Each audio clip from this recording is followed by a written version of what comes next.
আমি কামারি কাজ করি বলে দুই একজন আমাকে উপহাস করেছেন। শুনুন বুখারী শরীফের হাদিস, মা আকালা আহাদুন তামান কত্তু খায়রাম মিন আইয়াকুলা মিন আমালি ইয়াদি।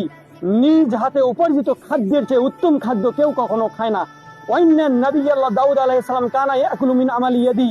আর আল্লাহর নবী দাউদ আলাইহিস সালাম নিজ হাতে উপার্জিত খাদ্য খেতেন। আল্লাহু আকবার। আল্লাহ সুবহানাহু ওয়া তাআলা দাউদ আলাইহিস সালাম সম্পর্কে বলেছেন, ওয়া আলান্না লাহুল হাদীদ আনিমাল সাবিগত। আর আমি তার জন্য লোহা করে দিয়েছিলাম নরম, পরিপূর্ণ বর্ম তৈরি করুন। আল্লাহু আকবার। আপনি আমার উপহাস করে কি করবেন? আল্লাহ আমার জন্য যথেষ্ট।